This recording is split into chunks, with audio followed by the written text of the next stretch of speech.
बातमीपत्रात आपलं स्वागत। आता बातम्या पाहू विस्तारानं। कोल्हापुरातील मेरीवेदर ग्राउंडवर आयोजित केलेल्या भीमा कृषी प्रदर्शनात आज गर्दीनं उच्चांक गाठला।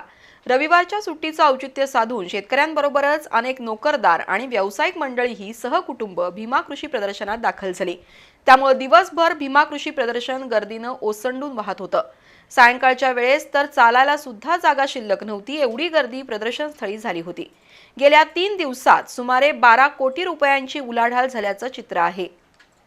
शुक्रवारपासून सुरू असलेल्या भीमा कृषी प्रदर्शनाला भेट देण्यासाठी नागरिक आणि नोकरदार व्यावसायिक यांच्यासह पश्चिम महाराष्ट्रातील शेतकऱ्यांनी आज प्रचंड गर्दी केली होती। रविवारची सुट्टी असल्यामुळेच सकाळपासूनच अनेकांनी सहकुटुंब प्रदर्शनाला उपस्थिती लावली। त्यामुळे सकाळी 10 वाजल्यापासूनच शेतकरी आणि नागरिकांचे लोंढेच्या लोंढे कृषी प्रदर्शनाकडे येत होते। दुपारच्या वेळेस गर्दीचा ओघ कमी होता, मात्र सायंकाळी प्रचंड गर्दी झाली।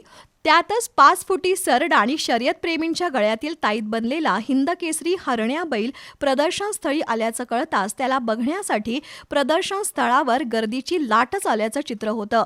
त्याचप्रमाणे 3 वर्षाची राधा गाय, मारवाडी जातीचा स्टॅलिन गब्बर नावाचा काळ्या रंगाचा घोडा, 350 किलोचं डुक्कर, 90 किलो वजनाचं बोकड, 33 इंचाचा घोडा, 1 टनाचा लाल कंदारी बैल, मुऱ्हा जातीचा रेडा, 10 डझनाचा केळीचा घड, 11 किलोचा भोपळा आणि 10 किलोचा कोहळा, तसंच अर्धा किलोची कांदापात, 1 फुटाचं रताळ, तब्बल 1 किलोचं वांग, 100 रुपयाला एक असलेला देशी शिवकालीन काळा ऊस, विविध प्रकारची फुलं हे प्रदर्शनाचे आकर्षण बिंदू ठरले।